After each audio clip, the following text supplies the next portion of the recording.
Bismillahirrahmanirrahim. Bismillahirrahmanirrahim. Assalamualaikum warahmatullahi wabarakatuh. Assalamualaikum warahmatullahi wabarakatuh.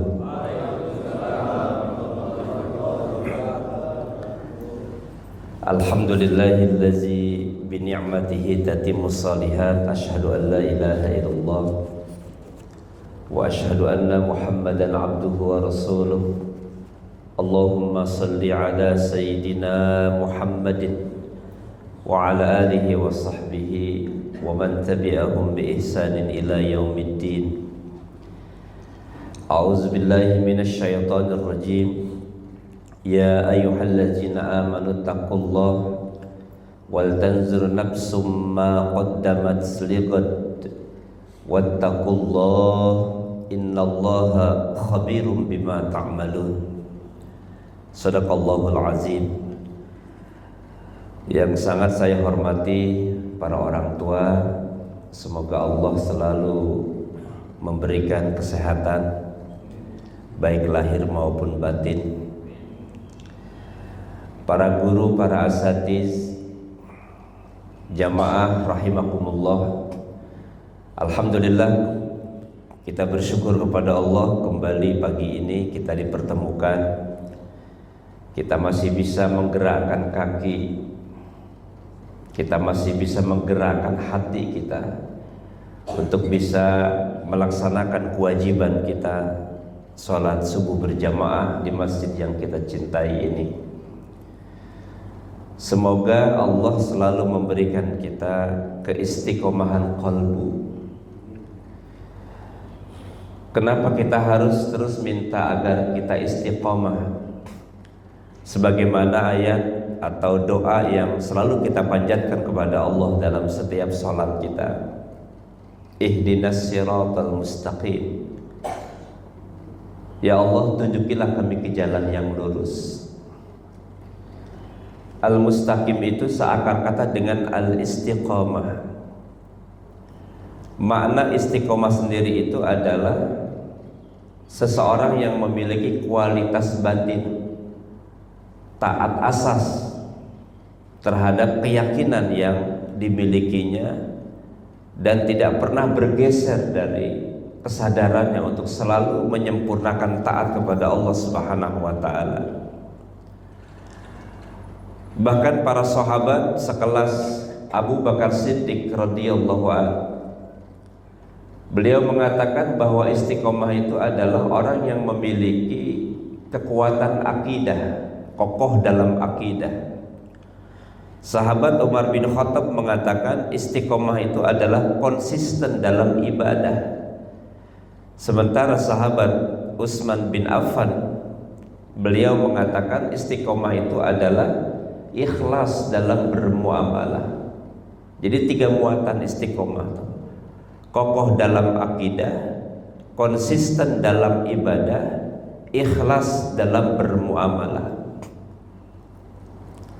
Nah, ketika kita memiliki 3 kekuatan ini, maka insya Allah seberat apapun tantangan kehidupan, seberat apapun persoalan yang dihadapi oleh qalbu kita, maka kita tetap bertahan, tetap berdiri tegak, tetap lurus dalam keyakinan kita untuk menyempurnakan ibadah kita kepada Allah Subhanahu wa taala.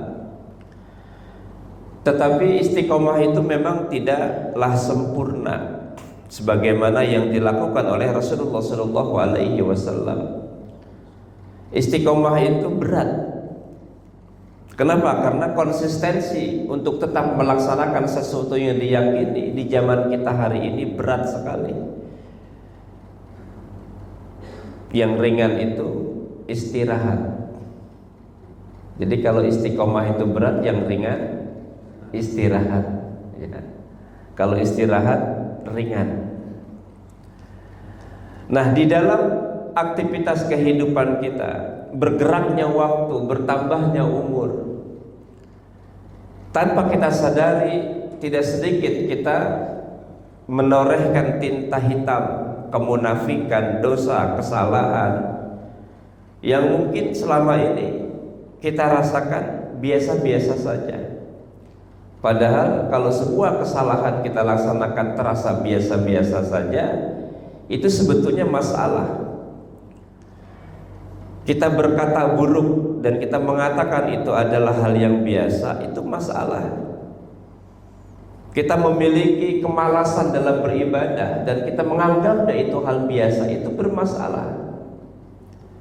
Jadi kalau kita tidak memiliki semangat untuk beribadah, kalau kita tidak memiliki dorongan untuk melaksanakan ibadah dan kita mengatakan itu biasa-biasa saja, itu sebetulnya luar biasa. Ini pasti ada masalah. Pasti ada masalah. Ketika kita sudah merasakan betapa banyak ilmu kita, berapa banyak sudah kesadaran iman kita, seberapa sering sudah amal soleh kita, tetapi kita tidak pernah mengintrospeksinya, bahkan tidak pernah adanya pertambahan keyakinan kita kepada Allah. Padahal amal semakin bertambah, ilmu semakin bertambah. Ya, jadi kalau Imam Ibnul Qayyim mengatakan kullu ilmin wa amalin la yazidul imana wal yaqina quwwatan famadkhulun. Setiap ilmu dan amal yang bertambah, ya, tetapi tidak bertambahnya hati kita takut kepada Allah, tidak bertambahnya keyakinan kita akan takdir Allah, tidak bertambahnya semangat kita untuk beribadah kepada Allah, famadkhulun, maka sesungguhnya dia sudah terkontaminasi. Jadi kalau kita merasa bahwa seakan kita sudah banyak beramal, kita merasa seakan kita sudah punya banyak ilmu, tetapi masih ada keraguan di kolbu kita tentang Allah, masih ada keraguan di dalam hati kita tentang kebenaran Al-Quran, masih ada keraguan di dalam hidup kita tentang kebenaran, itu menandakan bahwa sesungguhnya kolbu kita sedang bermasalah.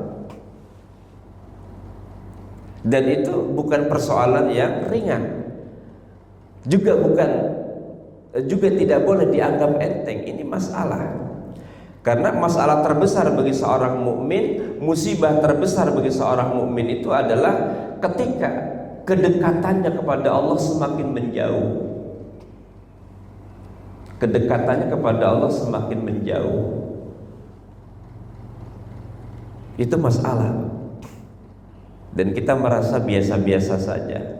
Maka disinilah pentingnya ada satu konsep dalam Islam yang dikenal dengan istilah muhasabah. Apa itu muhasabah? Kenapa kita harus bermuhasabah?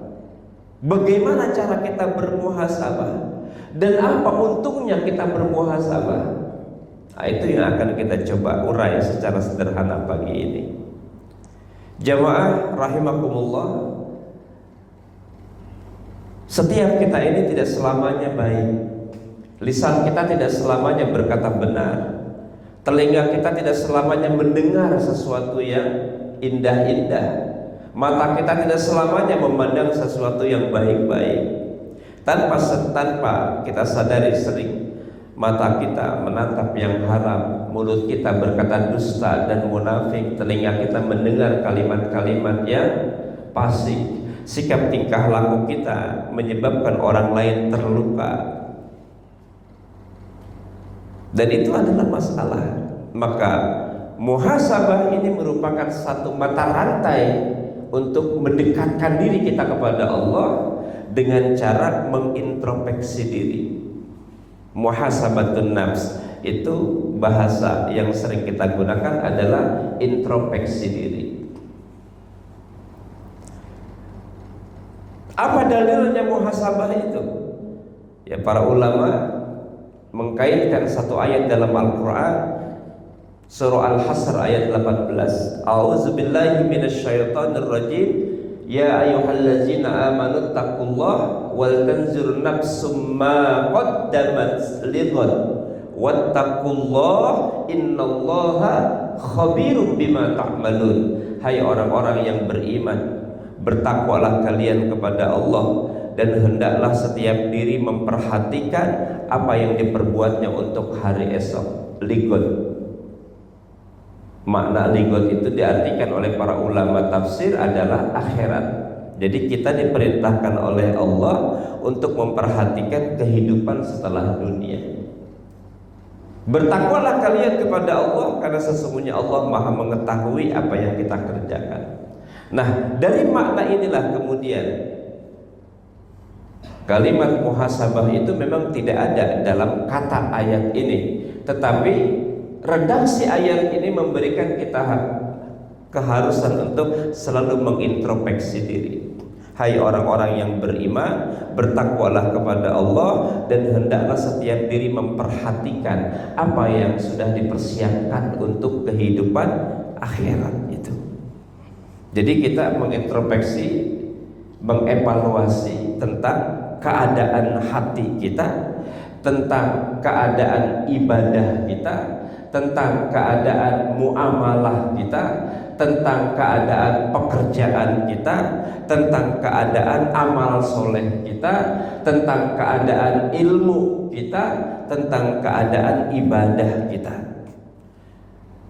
Harus diintrospeksi. Kenapa?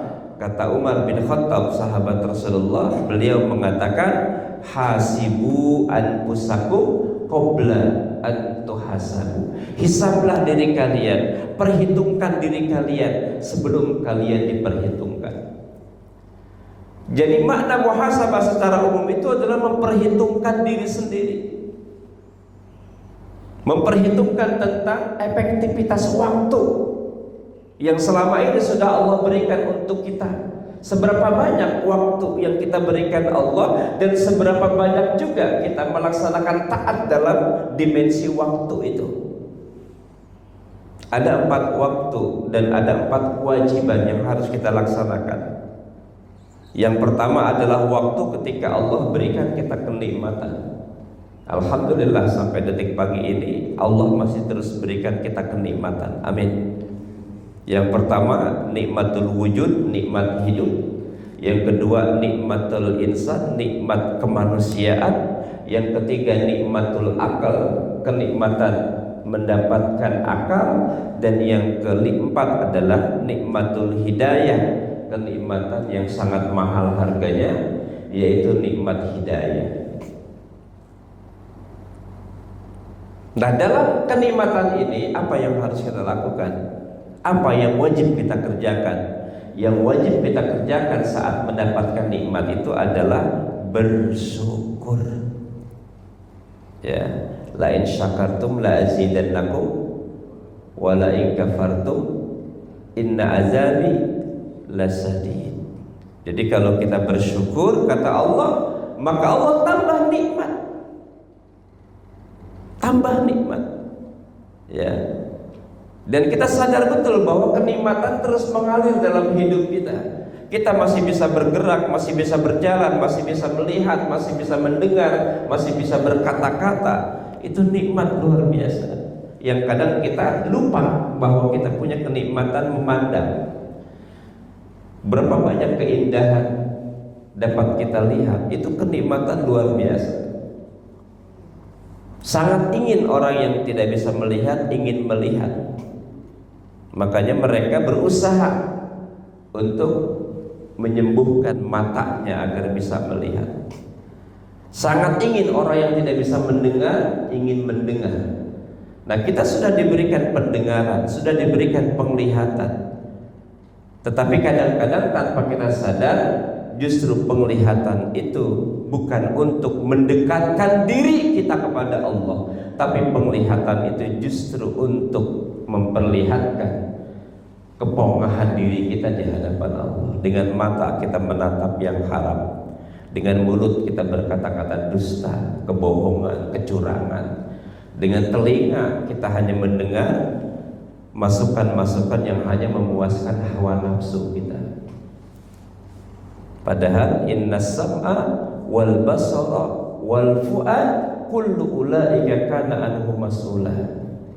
Ya, inna sam'a, pendengaran, telinga, penglihatan, hati, itu kan akan dimintai pertanggungjawaban di hadapan Allah. Jadi alasan kenapa kita harus melakukan introspeksi diri, sebab jangan sampai kita menyesal nanti di akhir kehidupan kita. Allah berikan kita waktu yang cukup panjang, Allah berikan kita umur yang cukup banyak, tetapi waktu itu tidak seimbang dengan kebaikan kita. Sementara Rasulullah pernah mengatakan bahwa orang yang baik itu adalah orang yang panjang umurnya dan baik amal perbuatannya. Ketika beliau ditanya, siapa orang yang paling baik ya Rasulullah? Khairukum, orang yang baik di antara kalian adalah orang yang panjang umurnya, mantola umruhu wa hasuna amaluhu. Sebaik-baik manusia itu orang yang panjang umur, dan orang yang di dalam panjang umurnya itu baik amal perbuatannya. Sejelek-jelek manusia itu orang yang panjang umur dan di dalam panjang umurnya itu dia melakukan banyak maksiat. Maka di sini penting kita introspeksi diri. Ya Allah, umur saya sudah sangat panjang, udah di atas 50 tahun, tapi ketaatan kepada Allah bukan semakin dekat, tapi semakin jauh. Ibadah kepada Allah bukan semakin semangat, tapi semakin menurun. Rezeki kita yang kita gunakan bukan untuk taat kepada Allah, tapi untuk maksiat. Mata yang Allah berikan ini tidak kita gunakan untuk menatap sesuatu yang halal, tapi untuk maksiat. Maka disinilah pentingnya kita melakukan muhasabatun nafs, introspeksi diri. Tentu mengawali kesadaran kita untuk bertobat kepada Allah, kita lalui dengan istighfar. Ya, istighfar. Nabi bertobat kepada Allah dalam satu hari lebih dari 70 kali, Pak. Ya, padahal beliau maksum dan dijamin masuk surga. Rasulullah Shallallahu Alaihi Wasallam selalu mengingatkan kita umatnya, mari kita sadar betul bahwa hidup bukan hanya sebatas hidup, tetapi untuk yang maha hidup. Hidup bukan hanya sebatas ada, tapi bagaimana kita mengefektifkan waktu keberadaan kita itu sebagaimana keinginan Allah yang menciptakan dan mengadakan kita. Lantas bagaimana cara melakukan muhasabatun nafs itu? Ada dua hal. Ya, para ulama memberikan gambaran introspeksi diri itu dilakukan yang pertama sebelum berbuat, sebelum bertindak, sebelum berkata. Artinya apa? Sebelum kita bertindak, berbuat sesuatu itu pikirkan dulu, ada nggak manfaatnya ini buat diri? Ada nggak manfaatnya ini buat agama? Sesuatu yang kita anggap baik tapi tidak memberikan manfaat buat agama kita, maka pikirkan apakah masih harus tetap dilakukan atau ditinggalkan. Rasulullah mengatakan min husnil islamil mar'i tarkuhu ma la ya'ni. Salah satu ciri keislaman seseorang itu adalah meninggalkan apa-apa yang tidak disukai oleh agamanya. Jadi prioritas untuk meninggalkan sesuatu karena agama, karena keyakinan, itu adalah tingkat keimanan yang sempurna. Kalau kita berbicara ternyata tidak ada manfaatnya buat keyakinan agama, maka jangan bicara. Namanya mubazir.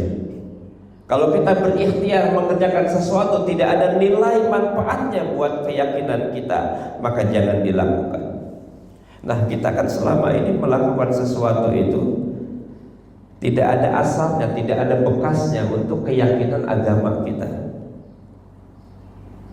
Bahkan jangankan untuk agama, untuk diri pun tidak ada manfaatnya, tapi kita kerjakan. Kenapa? Karena nafsu yang terus mendorong kita untuk mempertahankan keburukan itu. Jadi kita ini banyak musuh, Pak. Musuh banyak. Tanpa kita sadari kita berperang sebetulnya dengan musuh-musuh itu, tapi kita kalah. Kita pernah menyinggung, ya Rasulullah pernah mengatakan bahwa seorang muslim itu selalu dikelilingi oleh musuh-musuh yang akan merusaknya. Yang pertama apa? Al-mu'minu yahsuduhu, orang-orang mukmin yang mendengkinya. Yang kedua, al-munafiqun, ya, yang kuduhu, orang-orang munafik yang membencinya. Yang ketiga, al-kafiru yuqatiluhu, orang-orang kafir yang selalu ingin memeranginya. Ya. Kemudian apa? Musuh yang lainnya, asy-syaitan.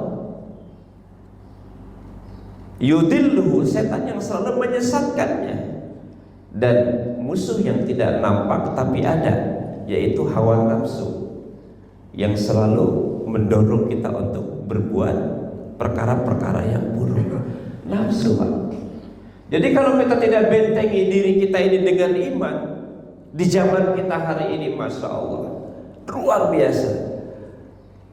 Rasulullah pernah mengisyaratkan bahwa akan datang kepada manusia di akhir zaman, ya'ti 'alan nasi zamanun, ya, akan datang kepada manusia di akhir zaman orang-orang yang beriman, orang-orang yang istiqomah, orang-orang yang selalu melakukan muhasabah, orang-orang yang bertakwa kepada Allah. Itu di akhir zaman itu seperti menggenggam bara api. Berat sekali beriman kita ini, berat sekali. Padahal sarana untuk mendekatkan diri kepada Allah semakin mudah. Ya, kita bayangkan sekarang di berbagai titik, di sekian radius sekian ratus meter, sarana ibadah sudah banyak. Dulu mungkin belum ada pengeras suara, wajar kita ketinggalan sholat subuh. Nah sekarang hampir di setiap waktu, pada saat azan berkumandang, sampai ke telinga kita itu kalimat azan itu. Tetapi mudahnya akses informasi, mudahnya sarana, itu tidak juga mendorong seorang muslim untuk menggerakkan dirinya bangun malam melaksanakan sholat. Padahal sarana lebih mudah, ilmu pengetahuan lebih gampang diakses dengan handphone kita. Apa yang kurang? Seharusnya komunikasi kita dengan sahabat, dengan tetangga, dengan orang lain, dengan saudara itu semakin baik. Kenapa? Karena mudah kita berkomunikasi. Tetapi nampaknya kecanggihan teknologi komunikasi, mudahnya kita berhubungan, tapi enggak juga tuh. Ya, dulu kita di zaman kita kecil ingin mendapat informasi dari orang tua di kampung, kita harus datang dulu ke kantor pos. Kita kirim surat, sampainya bisa seminggu, sebulan. Dapat kabar juga seperti itu. Tapi sekarang kita bangun tidur, kita tinggal telepon, assalamualaikum, bagaimana mama di Surabaya, bagaimana papa di Surabaya, ya. Tapi ternyata enggak juga komunikasi itu kita lakukan. Mungkin secara fisik kita dekat, tapi banyak orang secara kalbu menjauh. Mata kita sering bertemu, tapi hati kita berjarak. Ini problem. Masyarakat kita ada apa? Ukhuwah kita itu kenapa? Sejatinya dalam logika berpikir kita, ketika kita punya kemudahan dalam ibadah, dalam sarana, berbagai aktivitas pengajian, kegiatan-kegiatan peringatan hari besar, selalu kita lakukan setiap waktu. Dan kita punya banyak momentum untuk membangun dan mempererat persaudaraan itu. Ya, ada kajian subuh, ada kajian duha, ada kajian bulanan, ada pengajian ini, ada pengajian itu, peringatan ini, peringatan itu. Ya, bahkan sholat 5 waktu, setiap hari ada sholat Jumat. Sejatinya pelaksanaan ibadah-ibadah yang dimensinya sangat jama'i itu, sangat umum sifatnya, mengundang banyak orang itu, sejatinya ya seperti sholat Jumat misalnya, sejatinya sholat Jumat itu mampu mempererat ukhuwah, mampu memperkokoh wihdah, mampu menumbuhkan mahabbah, mampu menghadirkan kuah. Bukan kuah sop ya. Kuah itu kekuatan. Harusnya ya, idealnya begitu. Pengajian kita ini bukan sekedar duduk, tapi mampu mempererat ukhuwah, persaudaraan kita. Mampu memperkokoh wihdah, persatuan. Mampu menumbuhkan mahabbah, cinta antar sesama, sehingga akhirnya kita menjadi kuat. Dan ini tidak kita manfaatkan momentum persatuan, momentum persaudaraan, momentum rasa cinta, tidak kita tumbuhkan untuk saling mencintai, untuk saling mengenal. Begini harusnya kita lakukan. Dan ini kita harus melakukan muhasabah dalam konteks ukhuwah itu. Kenapa? Kok jasad sering bersatu, tapi qalbu berjauhan? Wajah sering menatap, tapi hati menutup diri. Ada apa kita ini? Ukhuwah kita ini berserang. Itu PR yang masih terus kita bangun. Ya, pekerjaan rumah yang tidak pernah selesai. Bagaimana mempererat ukhuwah? Sementara pesan-pesan Nabi secara moral kita sudah banyak tentang ukhuwah, tentang cinta, tentang bagaimana membangun kebersamaan, tentang bagaimana mengukuhkan persaudaraan. Secara ilmiah materi-materi itu sudah kita bangun, tapi realitas di masyarakat masih tetap seakan-akan ada jarak antar kita, tetangga kita, sesama umat Islam. Maka disinilah pentingnya memahami konsep muhasabatun nafs dalam konteks ukhuwah. Nah, jadi yang pertama, muhasabah itu dilakukan sebelum berbuat. Apa manfaatnya kegiatan ini? Apa manfaatnya pelaksanaan acara ini? Apa yang harus kita lakukan? Muhasabah sebelum berbuat. Begitu juga yang kedua adalah muhasabah setelah melakukan sesuatu. Apakah saya sudah ikhlas betul ibadah saya selama ini? Dan itu harus dipertanyakan oleh kita sendiri. Ya, oleh kita sendiri kita pertanyakan. Kenapa? Karena manfaatnya untuk diri kita. Kita ibadah itu kan bukan untuk orang lain. Bahkan ibadah yang kita lakukan juga bukan untuk Allah. Allah nggak butuh kita. Kita yang butuh Allah. Jadi jangan seakan-akan kita sholat ini Allah butuh kita, tidak. Kita yang butuh Allah. Makanya kita berdoa. Doa itu adalah kebutuhan qalbu seorang hamba. Ya. Doa kebutuhan qalbu seorang hamba. Kita yang meminta. Allah tidak membutuhkan kita. Kita yang butuh Allah. Allah sudah memberikan semua kebutuhan dalam hidup kita. Tinggal bagaimana kita memanfaatkannya. Kita dapat nikmat yang tidak kita minta Allah kasih. Ya, ada kenikmatan yang tidak kita minta Pak, tapi Allah kasih Pak. Kita hidup ini kan bukan keinginan kita. Kita terlahir dari rahim ibu juga bukan kehendak kita. Dunia Allah ciptakan ini juga bukan kita yang minta. Ketika kita terlahir, kita punya mata, punya mulut, punya telinga, punya kaki, punya tangan, pun kita tak pernah berharap. Tetapi semua kenikmatan itu kita dapat tanpa kita berikhtiar, susah payah memintanya. Ya kan? Bapak pernah gak berjuang untuk meminta mata supaya dapat mata? Tidak. Kita pernah gak berjuang berdarah-darah untuk mendapatkan mulut? Tidak. Tapi secara sempurna ketika kita terlahir, sarana itu sudah Allah berikan. Allah kasih mulut, Allah kasih mata, Allah kasih telinga, Allah kasih rambut, Allah kasih hidung, Allah kasih kaki. Ya, udah dibagi kita tanpa kita minta. Rezeki datang tanpa kita berharap. Kita tinggal jaga itu mulut, jaga itu mata, jaga itu telinga, jaga itu kaki, jaga itu hati. Kita hanya disuruh menjaga. Dan ketika kita punya kemampuan menjaga mata, telinga, hati pun manfaatnya buat diri kita juga. Ketika kita punya kemampuan menjaga mulut dari perkataan yang tidak baik, maka manfaatnya kebaikan untuk diri kita. Kita berbuat baik, kebaikan itu kembali kepada kita. Kita berbuat buruk, keburukan itu kembali kepada kita.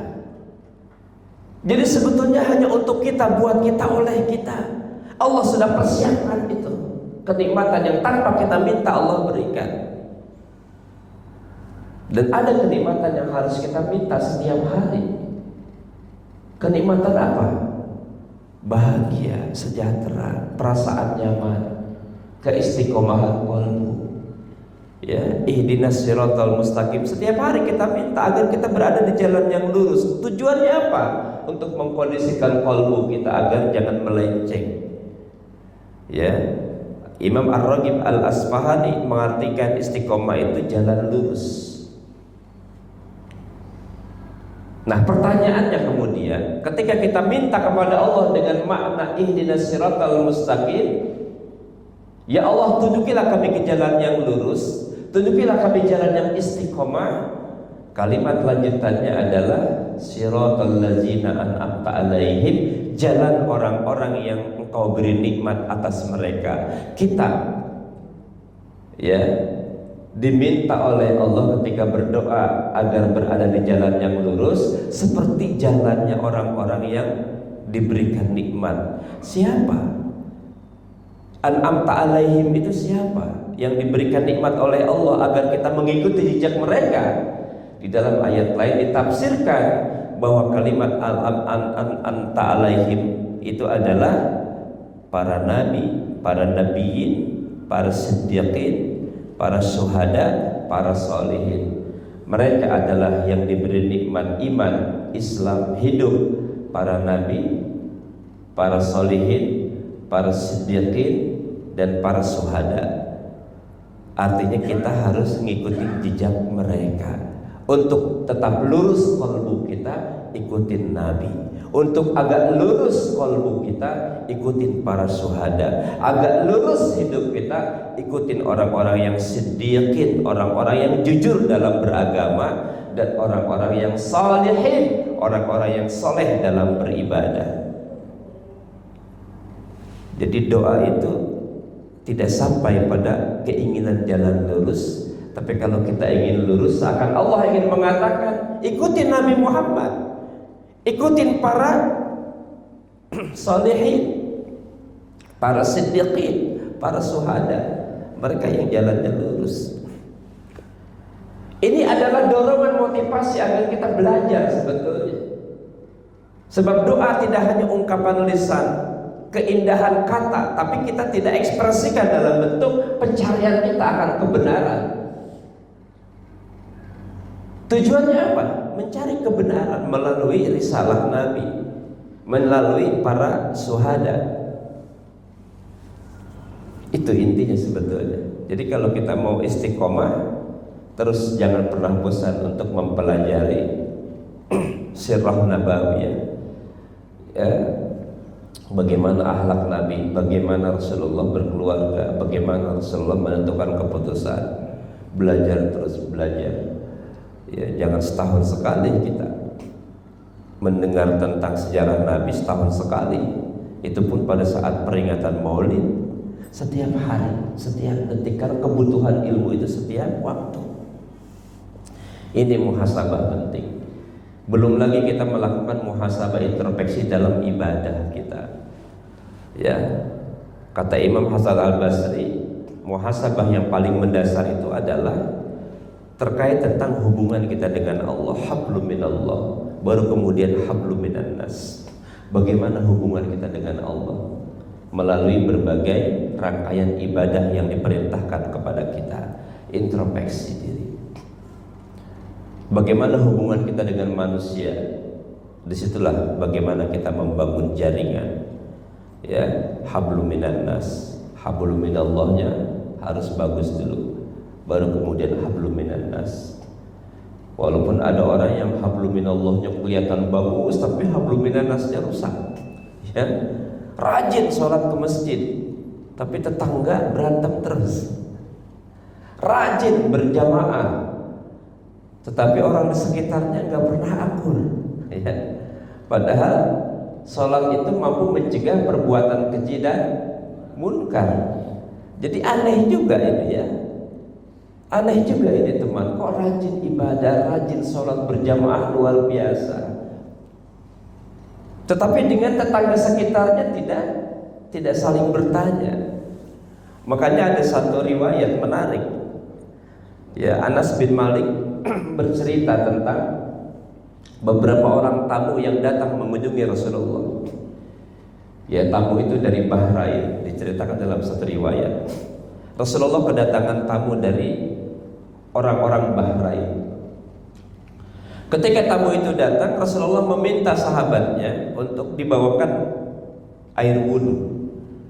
Ya, meminta dibawakan air wudhu. Rasulullah berwudhu.